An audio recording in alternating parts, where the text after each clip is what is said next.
CUT exam 2026 बात जब आती है डोमेन स्पेसिफिक सब्जेक्ट आर्ट्स के अंदर पॉलिटिकल साइंस की, तो बच्चे एक तरफ खुश भी होते हैं और दूसरी तरफ थोड़ा टेंशन भी आते हैं। खुश इस वजह से होते हैं कि उन्हें ऐसा लगता है कि वो इस सब्जेक्ट में फुल आउट ऑफ फुल लेके आ जाएंगे, लेकिन एक डर, एक परेशानी इस वजह से होती है क्योंकि कंपटीशन भी इसमें सबसे ज्यादा ही देखने को मिलता है। आज की ये वीडियो बच्चों आपके लिए खास इसीलिए बनाई गई है जिसमें मैं आपको एक प्रॉपर ना केवल बताने वाला हूं बल्कि उसका सॉल्यूशन भी देने वाला हूं कि किस तरीके से आप 250 में से 250 पॉलिटिकल साइंस में लेके आ सकते हो। सबसे इंपॉर्टेंट चीज है, मैं अपने बारे में बता दूं, मेरा नाम है Shahrukh sir, senior lecturer political science का। इतने इन डेप्थ तरीके से कॉन्सेप्ट को इजी वे में कवर कराता हूं। 2022 से सीयूटी एग्जाम स्टार्ट हुआ था, आज 2026 है। हर एक एग्जाम को अच्छे तरीके से एनालाइज किया है।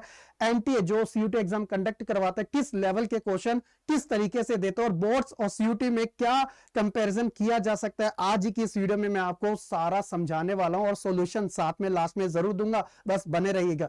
सबसे पहले किसी भी चीज की जो बुनियाद होती है ना, वो होता है उसका सिलेबस। जब हम किसी सब्जेक्ट की शुरुआत करते हैं तो हम सबसे पहले किस चीज को अच्छे तरीके से समझना चाहते हैं, वो है सिलेबस। कितना पढ़ना है, कहां से पढ़ना है, कैसे पढ़ना है और किस तरीके से पढ़ना है, तो ये हमें पता चलता है सिलेबस में। जब बच्चों एनटीए के द्वारा पॉलिटिकल साइंस जैसे डोमेन सब्जेक्ट का सिलेबस को रिलीज किया गया, तो ये ऑलमोस्ट आपके क्लास 12 एनसीईआरटी बेस्ड का ही रहा। इसमें कोई भी चेंजेस नहीं हुआ बच्चों।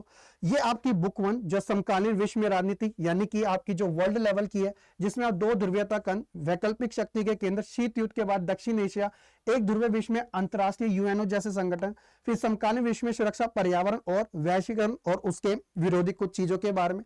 दूसरी बुक बच्चों आपको एक दल का प्रभुत्व, कांग्रेस के तौर पर राष्ट्र निर्माण की चुनौतियां, नियोजित विकास की राजनीति, भारत के बाहरी संबंध, कांग्रेस प्रणाली का संकट और उसकी पुनर्स्थापना, संवैधानिक व्यवस्था, क्षेत्रीय आकांक्षा है, चाहे वो मिजोरम की हो, चाहे वो जम्मू कश्मीर की हो या पंजाब की, और लोकतांत्रिक उभार और गठबंधन की राजनीति, और हाल ही के मुद्दे, चाहे वो बच्चों दलित वाला हो, चाहे ओबीसी का हो, एनडीए यूपीए जैसी चीज हो, ये सब की सब आपके प्रॉपर इस सिलेबस में दी गई। अब देखने को तो इसके अंदर बहुत सारे टॉपिक है, ये ऑफिशियल सिलेबस है जो सीयूटी की ऑफिशियल वेबसाइट पे आपको मिल जाएगा। अब बात आती है कि इतने वास्ट सिलेबस जो कि बच्चों को लगता है कि उन्होंने क्लास 12 बोर्ड एग्जाम में अच्छे से कर रखा है, लेकिन जब सीयूटी एग्जाम जो कि बच्चों आपको प्रॉपर वे में एमसीक्यू बेस्ड होता है और उसमें क्वेश्चन को पूरी तरीके से बदल दिया जाता है, ट्रिकीनेस वहां पे लाई जाती है, वैरायटी कर दी जाती है, लेवल हार्ड कर दिया जाता है, तब बच्चों को लगता है एक डर, एक परेशानी कि यार मैं 250 में से 250 सोच रहा हूं लेकिन कैसे आ पाएंगे, ये थोड़ा दिक्कत वाली बात है। तो ये तो आपका सिलेबस हो गया। इसके अलावा मैं आपको ये सारी चीजें इसलिए बता रहा हूं क्योंकि सीयूटी एग्जाम का पैटर्न बोर्ड से पूरी तरीके से अलग है। पेपर के टाइप्स कंप्यूटर बेस में टेस्ट देंगे। सबसे पहला आपको फैमिलियर करवाना, सीबीटी मोड में कैसे एग्जाम होगा, सारे सवाल एमसीक्यू होंगे। रिटर्न में तो बच्चों आपने बहुत अच्छा स्कोर कर रखा है कि लिख के आगे 6 में से 5 नंबर, 4 नंबर तो मिल ही गए, लेकिन एमसीक्यू में जो सही है वो सही है, जो गलत है वो गलत रहेगा। समय जहां आप बोर्ड एग्जाम में 3 घंटे या 3.25 घंटे दे के आते हो, लेकिन यहां पे ऐसा नहीं है कि आपको 60 ही मिनट मिलेंगे, यानी कि ओवरऑल 1 घंटा जिसमें आपको 50 क्वेश्चन को अटेम्प्ट करनी होंगी अलग अलग शिफ्ट में। इसके अलावा क्वेश्चन का पैटर्न जो होगा, सारे क्वेश्चन आपको करने पड़ेंगे 50 में से 50। इसके लिए बच्चों आपको सही आंसर करने पे 5 नंबर और गलत करोगे तो 1 नंबर। जी हाँ, सबसे मेन चीज होती है कॉम्पिटिटिव एग्जाम में नेगेटिव मार्किंग, और अगर कोई क्वेश्चन आप सॉल्व नहीं करते तो 0 ही रहेगा, इससे कोई फर्क नहीं पड़ने वाला। तो इसलिए 50 को अगर आप मल्टीप्लाई करोगे 5 से, तो इसलिए मैंने आपको कहा था कि 250 में से 250 जी हाँ लाए जा सकते हैं, 250 में से 250 लाए जा सकते हैं। और आपका एक जो मिथ है उसे मैं एक बार तोड़ देना चाहता हूं। जैसे जब आप बोर्ड एग्जाम की तैयारी करते हो तो ये बोर्ड एग्जाम्स के लेवल होते हैं। जैसे वहां पे क्या होता है कि एक क्वेश्चन है सीधा और उसके 4 ऑप्शन है, 1 2 3 4।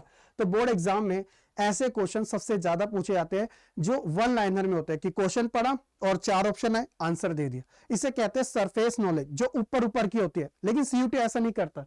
क्वेश्चन है कि निम्नलिखित में से कौन सा सोवियत संघ के विघटन का परिणाम नहीं है, इसने बोला नहीं है।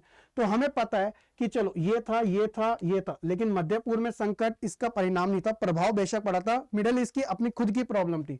1965 में भारत पाकिस्तान युद्ध के समय कौन से भारत के प्रधानमंत्री थे, तो हम सबको पता है, तो वो जवाहरलाल नेहरू के बाद लाल बहादुर शास्त्री। ये आपका पीवाईक्यू बोर्ड एग्जाम है, पीवाईक्यू 2024-25 में ये क्वेश्चन ऐसे आए पड़े, तो ये तो आप कर लोगे, ऐसे में कोई दिक्कत नहीं आती, आप आराम से कर लोगे क्योंकि बोर्ड लेवल्स का है। लेकिन बच्चों दिक्कत कहां आती है, बच्चों को परेशानी कहां होती है, टाइमिंग की, क्वेश्चन की वैरायटी की और इन सब चीजों की। अब देखो असलियत क्या है, असलियत क्या है, ये है असलियत। जैसे इस टाइप के क्वेश्चन, ये होता है सीयूटी का एग्जैक्ट लेवल, ये होता है बच्चों सीयूटी का एग्जैक्ट लेवल कि भारत विभाजन की समस्याओं में क्या सही है। अब ऐसे क्वेश्चन कि आपको लगता है कि आप कुछ तरीके से 10 सेकंड 12 सेकंड 15 सेकंड में दे सकते हो, शायद हो सकता है कि दे भी सकते हो, लेकिन मेजॉरिटी ऑफ स्टूडेंट्स को इन क्वेश्चंस में समझने में और करने में थोड़ा बहुत टाइम लग सकता है।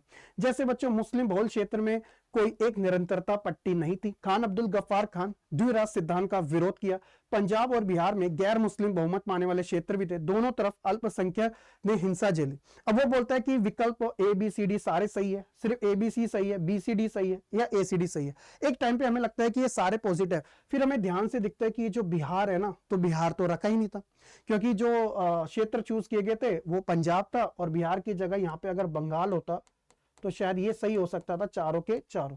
तो आप ए को सही कर सकते हो, बी को और डी को सही कर सकते हो, जिसमें आप एक तरीके से अलग पोजीशन में पहुंच जाओगे। तो यही चीजें बच्चों आपको बार बार समझाई जाती है, यही चीजें आपको बार बार क्या होती है, समझाई जाती है। तो ये थोड़ा ऑप्शंस में वैरायटी है, इसलिए आपको समझाने की कोशिश की गई कि एग्जामिनर चाहता तो यहाँ बंगाल करके ऑप्शन नंबर ए पे सही करवा देता, लेकिन मैं आपको दिखा रहा हूं कि वो कैसे थोड़ा थोड़ा क्या है आपके लिए चेंजेस कर देता है, ताकि आप कंफ्यूज हो जाओ। बेशक मैंने ऑप्शन के अंदर ए बी, यहाँ पे डी कर दोगे तो ये बी वाला ही सही होगा इसके पैटर्न के अकॉर्डिंग। बस आपको एक हिंट दिया जा रहा है कि एग्जांपल दिया जाए, और यही चीजों को समझने के लिए तो टाइम रहता है कम, और इसीलिए बच्चों आपके लिए एक वन स्टॉप सॉल्यूशन मैंने आपको बताया था ना लास्ट में, वो है बच्चों ये, जी हाँ, मेरा खुद का एक पर्सनल बैच जो कि है एक तरीके से पॉलिटिकल साइंस प्रतिज्ञा, ठीक है, प्रतिज्ञा हमारा जो सबसे टॉप क्लास बैच होता है, जिसमें हर एक सब्जेक्ट, लेकिन अब की बार एग्जाम है बहुत पास और टाइम है बहुत कम, तो ऐसे में एक सिंगल सब्जेक्ट की अगर आप तैयारी करना चाहते हो, जहां पे बच्चों आपको 10 मॉक टेस्ट यानी कि 500 एमसीक्यू क्वेश्चंस, आपको लाइव रिकॉर्डिंग मेरी classes, PYQ chapter wise test, और साथ ही साथ मैं आपको गाइडेंस दे सकूं। मैंने आपको कहा था कि सीयूटी एग्जाम सिर्फ एक एग्जाम नहीं, अवेयरनेस का बहुत सारी चीजें होती है।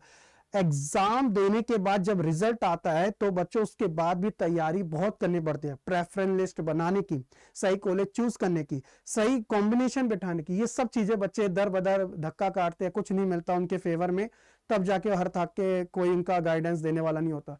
इसीलिए ये मेंटोरशिप आपके लिए रखी गई। तो आपके पास है बहुत सारी चीजें, बस सिंपली आपको क्या करना है, आपको अपना मन बनाना है कि हाँ भाई मुझे तैयारी करनी है इतने कम समय में, और आपकी तैयारी हो जाएगी।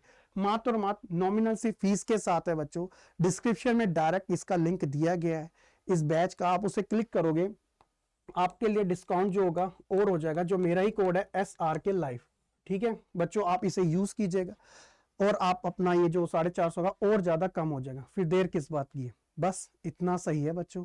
तो बस आप जुड़ जाइएगा मेरे साथ लाइव सेशन में, तो आपके लिए सबसे बेस्ट रहने वाला। और ये मेरा टेलीग्राम ग्रुप है जिसमें इतने सारे बच्चे ऑलरेडी ज्वाइन है, इसे स्कैन कर लीजिएगा, यहाँ से भी आप मेरे से 1 to 1 कनेक्ट हो सकते हैं अगर कोई डाउट है तो। बस इतना ही है आज की इस वीडियो में, उम्मीद है कि आपको काफी अच्छे तरीके से समझ भी आया होगा, पसंद भी आएगा, और कॉमेंट सेक्शन में लिख देना yes sir I am ready, और 250 में से 250 मैं ला के दिखाऊंगा। बहुत बहुत शुक्रिया आप सभी का, जय हिंद।